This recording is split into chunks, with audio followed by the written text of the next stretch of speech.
자, 이번 시간은 신공공관리론입니다.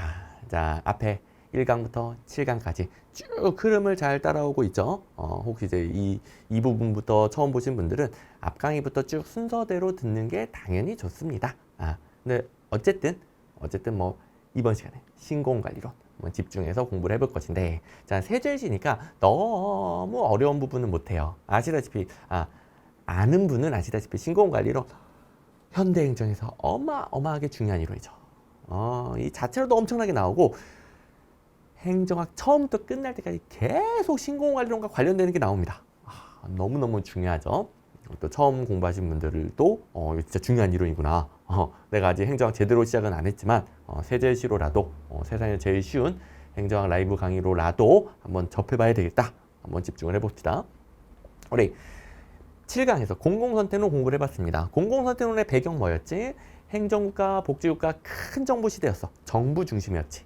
근데 그게 정부 실패를 겪으면서, 자, 자세한 내용을 생각하고 이 비효율적인 정부 부분을 효율적으로 바꿔줄게. 그러려면 시장의 원리를 적용해야 된다. 그게 공공선택론이었죠. 이 공공선택론의 영향을 받아서, 혹은 공공선택론을 이론적 기초로 해서 신공공관리론이 만들어지는데, 두 이론의 차이는 뭐 시험에 나오는 건 아니지만 간략히 말씀드리면, 공공선택론은 정부 실패를 설명하고 정부 실패를 극복하기 위한 시장의 원리와 관련된 각종 이론들이 모여서 공공선택론 이렇게 정리가 된 겁니다. 그리고 그걸 실제 행정개혁에 적용한 게 신공공관리론, 이렇게 생각해 주시면 됩니다. 공공선택론은 각종 이론들, 그리고 신공관리론은 그걸 실제 행정에 적용. 그래서 현대 행정에 가장 지대한 영향을 미친 이론이 되겠습니다. 자, 우리 현대 행정은 신행정국가의 연장선상에 있어요. 뭐 이론적, 학문적으로 아직 이 뒷부분에 대한 학자들의 합의는 없는데, 뭐 최근에는 다시 또 현대 행정국가화 현상, 이때처럼 다시 현대적으로도 행정국가화 현상이 나타나고 있긴 하지만, 그래도 뭐 정립된 것까지는 아니고 그런 경향이 있다고, 현대 행정의 흐름, 신행정국가의 연장선상에 있다. 이때는 정부 실패를 겪었으니까 정부 역할을 축소했습니다. 근데 축소된 부분 누군가 또 해야 될 거 아니야? 민간 영역과 함께하는 게 뭐죠? 거버넌스죠. 그 중에서 시장의 민간 기업 등 시장의 참여자와 함께하는 게 신공공관리론. 그리고 이론적, 사상적 배경으로 신자유주의가 있죠. 여러분들 뭐 신자유주의 이런 사상은 자세히 공부할 필요 없는 거예요. 우리 행정국가 더 전에 뭐 자유방임주의 국가 이런 거 있었잖아요. 근데 새로운 자유주의다. 자유방임주의 국가가 있었고 새로운 자유주의다. 그래서 신자유주의라고 하는 것뿐이고, 시장 만세, 시장의 효율성을 믿는 겁니다. 자, 신자유주의는 시장의 경제적 자유, 교환을 위한 자유 이걸 강조하는 거예요. 뭐 다른 것들은 더 이상 공부할 필요 없어요. 오케이. 자, 그럼 이제 틀이 잡혔네. 신공공관리론은 정부 역할 축소, 그리고 시장과 함께하는 거버넌스 원리, 공공선택론 바탕, 신자유주의 바탕. 그냥 한마디로 시장의 원리로 공공 부분을 개혁했다. 자, 이것만으로도 어마어마한 문제가 나오고 문제 다 풀립니다. 근데 이제 두 가지 큰 틀이 있어요. 신공공관리론하면 시장주의. 이건 말 그대로 정부가 굳이 직접 할 필요 없는 것들을 시장, 민간기업에 맡기는 거예요. 정부 기관 만들어서 공무원 보내서 꼭 할 필요 없는 거. 오히려 민간기업들 관련된 기업들 엄청 많아. 근데 그들은 더 기술도 좋고 전문성도 높아. 효율성도 높고 알아서 잘해. 그런 민간기업들을 활용할 수 있는 부분을 활용하자. 그러니까 정부가 하던 거, 공무원이 하던 것을 민간기업에 맡기자. 시장주의. 자, 그리고 죄다 맡길 수는 없지. 당연히 정부가 해야만 하는 거, 공무원이 해야만 하는 게 있긴 있지. 그러면 시장 민간기업에 못 맡기는 거라 하더라도 민간기업의 경영 원리, 관리기법이라도 도입하자. 민간기업 관리기법도 효율적이거든. 뒤에서 다시 설명해 줄 건데요. 그래서 신관리주의라고 합니다. 그래서 신공공관리론은 시장주의랑 신관리주의 크게 둘로 나눠서 이해를 하시면 되겠고요. 원리는 같은 원리예요. 본질적으로 같은 거라서 이 두 개를 비교하는 문제는 안 나오고, 편의상 이해를 위해서 나눠서 이해를 해보는 겁니다. 자, 첫 번째, 시장주의. 정부가 직접 할 필요 없는 것을 시장으로 보내요. 그럼 정부 규모가 작아지겠네. 그렇죠? 작은 정부를 추구하죠. 자, 일단 정책 기능은 정책을 결정하는 기능이에요. 정책 결정은 당연히 정부가 해야지. 그런데 집행기능은 현장에 가서 실제로 대상 집단에게 집행을 하는 것인데, 이건 어떤 공공서비스는 굳이 정부기관 공무원이 직접 안 가도 되는 것도 있단 말이에요. 예를 들어볼까? 도로 청소하는 거. 여러분들 도로 지나다 보면 청소차 막 지나다니잖아요. 도로 청소한다, 뭐 쓰레기 수거한다. 민간에 청소 업체들 수도 없이 많은데? 그죠? 수도 없이 많아요. 기술과 전문성, 효율성, 정부보다 훨씬 뛰어난 민간 기업들 수도 없이 많습니다. 이런 건 굳이 공무원 보내서 할 필요 없어. 자, 정부가 도로 깨끗하게 유지해야 되니까 청소하자 결정을 해줘. 정책은 정부가 결정한다. 정책 기능은 정책 결정 정부가 한다. 근데 실제로 도로에 나가서 청소하는 건 효율적인 민간 기업들 활용해요. 근데 이제 민간 기업이 자원봉사자는 아니잖아. 민간 기업은 왜 참여하는 거야?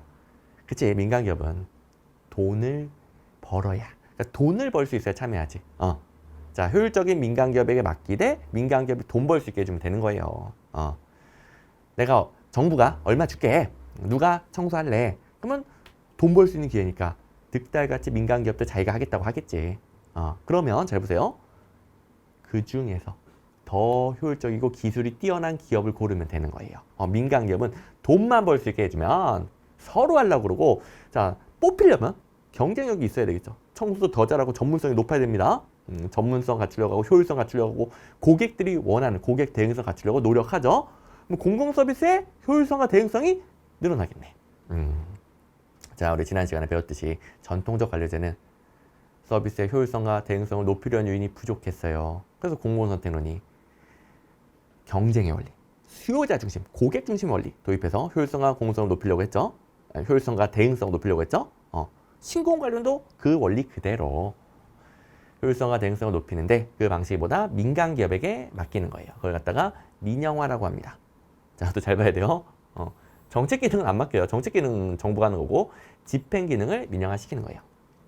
또 규제라는 것은 정부가 민간 기업에게 의무를 부과하고 금지시키고 이런 거잖아요. 근데 민간 기업에 맡겨놓고 민간 기업이 계속 간섭하면 안 되겠지. 규제도 풀어주고 민간 기업이 전문성과 창의성, 효율성을 발휘할 수 있게끔 만들어줍니다. 그러면 공공서비스의 효율성, 대응성이 높아진다라는 원리가 되는 거죠. 자, 그리고 정부의 역할은 정책 기능에 국한합니다. 자, 우리 정책 기능과 집행 기능, 전통적 관료제에서는 정부가 다 했어요. 정부가 정책도 결정하고 실제로 정부 기관 공무원 현장에 보내서 집행하고 환경미화원을 공무원을 뽑아서 청소시키고 뭐 지금도 없는 건 아니지만 어쨌든 무조건 정부가 다 했었었는데 이제는 정부는 정책 결정만 한다. 이걸 갖다가 방향잡기라고 합니다. 방향잡기. 자, 정부가 정책 결정도 하고 집행까지 다 해버리는 걸 노적기라고 그래요. 노적기. 이걸 싹 다 하면 노적기라고 합니다. 노적기. 그러니까 노적기는 배를 이제 저어가는 거잖아요. 그러면 노를 저어서 방향도 잡고 실제로 저어서 나아가는 거죠. 그래서 방향도 잡고 실제로 집행도 하고. 근데 방향잡기는 뭐다? 그냥 방향만 잡아주는 거예요. 실제로 앞으로 나아가게끔 집행하는 건 효율적인 민간기업 맡기는 거죠. 돈 주면 서로 더 잘 저으려고 할 거 아닙니까? 그래서 민간기업에 돈 벌고자 하는 원리를 이용하는 겁니다. 자, 이런 식으로 운영하려면 기본적으로 정책기능과 집행기능은 분리해야만 하는 거예요. 분리해야 집행기능을 민영화시키는가 말든가. 자, 그 다음에 정부 역할을 남는 건 정책기능이에요. 보내는 거, 남는 거 헷갈리지 않도록. 자, 그럼 결론적으로 정부가 축소되겠죠. 자, 그리고 신관리주의는 아무리 집행기능이라 하더라도 죄다 민영화시킬 수는 없겠지. 그래서 정부가 꼭 해야만 하는 것도 있어. 그런 부분에는 민간의 효율적인 경영 원리, 관리 기법이라도 도입하자. 그래서 효율적인 정부를 추구하는 겁니다. 뭐 합치면 시장주의 작은 정부, 신관리주의 효율적인 정부, 작고 효율적인 정부. 신공관리를 추구하는 정부는 한마디로 작고 효율적인 정부. 자, 민간기업 관리 기법. 그럼 그게 뭐냐? 성과 중심 관리인데요. 이것만 이해하면 신공공관리론에 대해서 세제일주에서 배울 수 있는 건 다 이해하고 가는 겁니다. 자, 성과 중심 관리. 여러분들도 알고 있는 거예요. 민간기업의 관리 기법 중에 대표적인 겁니다. 자, 일단 성과 목표를 설정하는데 누가 원하는 거? 자, 지난 시간에 배웠듯이 수요자, 고객님이 원하는 거. 고객이 원하는 걸 정부가 달성하려고 해야 서비스의 대응성이 높아지는 거죠. 고객님이 원하는 걸 성과 목표 설정하고, 그다음에 우리 민간기업, 예를 들어 중국집, 짜장면 많이 팔아야지. 그래서 고객님이 원하는 짜장면 만들고 많이 팔고 결국 돈 많이 벌면 됩니다. 근데 그 과정에서 짜장면 만드는 과정 어떻게 하면 되는 거예요? 중국집마다 알아서 하는 거지. 뭐 불법만 저지르지 않으면 되는 거지. 뭐 이상한 유해 물질 넣지 않고, 자, 뭐 매장 청결, 뭐 직원들 친절, 배달 총알 같이, 그다음에 맛, 재료 등등 알아서 하는 거야. 알아서. 뭐만 하면 돼. 짜장면만 많이 팔면 되는 거예요. 고객님들이 만족하고 고객님들이 돈 주고 사 먹고 돈 많이 벌면 되는 거야. 이게 민간기업의 원리 아닙니까? 당연한 거죠. 그래서 민간기업은 오직 짜장면 얼마나 팔았니? 성과로 자신의 이익을 가져가게 됩니다. 이걸 갖다가 성과로 책임진다라고 그래요. 이 원리를 공공부문에도 적용하는데, 공공부문도 목표를 우리 국민들, 수요자, 고객님들이 원하는 걸 잡고요. 그 과정상에는 공무원들에게 자율권을 주는 거예요. 자, 권한을 위임해준다, 재량권을 확대해준다. 자, 공무원에 대한 규제는 내부 규제라고 그래요. 내부 규제 풀어준다, 완화시킨다. 한마디로 다 공무원들이 자신의 전문성, 창의성 발휘할 수 있도록 권한을 줘요. 알아서 해. 뭐만 하면 돼요? 목표 달성하면 된다는 거예요. 목표 달성만. 경찰들, 국민들이 원하는 거 뭐예요? 범인 잘 잡아야지. 검거를 높이자. 범인 잡는 과정, 경찰들에게 자율성을 주는 거예요. 그리고 결론, 성과, 결과물. 얼마나 잡았어? 가져와. 범인 잡은, 그러니까 범인 검거 횟수에 따라서 책임지도록 만들어요. 성과로 책임지도록 만드는 건 별거 아니에요. 범인 잡은 검거 횟수에 따라서 보상으로 연결해 주면 되는 거예요. 자, 우리 공공선택론, 신공공관리론 다 경제학적인 연구죠. 경제학적인 연구, 모든 인간을 다 이기적이고 합리적이라 봅니다. 자, 모든 인간은 자기 이익 추구한다고 가정하는 이론들이죠. 그러니까 범인 잡는 만큼 돈 줄게, 성과급 줄게. 이러면 수단과 방법, 물론 불법은 아니지만 어쨌든 자신의 모든 전문성과 창의성을 다 발휘해서 어떻게든 많이 잡으려고 한다는 거죠. 이 원리를 공공부문에도 도입한다. 이게 신관리주의. 자, 일단 세 제를 치니까 여기까지만. 또 문제 한번 적용해봐야죠. 신공공관리론에 대한 설명으로 옳은 것은 일단 4번, 정부 실패 치유를 위한 시장의 역할을 강조한다. 이 공공선택론에도 똑같은 문제 있었죠. 그리고 2번, 정부 역할 방향 잡기만 한다. 노젓기는 정부가 정책 결정도 하고 집행도 하고 둘 다 하는 거잖아요. 전통적 관료제. 그다음에 1번, 업무의 결과를 중시하는 거예요. 성과, 결과. 성과 가져와. 과정은 알아서 해. 내가 재량권 줄게, 알아서 해. 대신에 성과 가져와. 짜장면 얼마나 팔았어? 범인 얼마나 잡았어? 그리고 그걸로 보상으로 연결해 주는 거죠.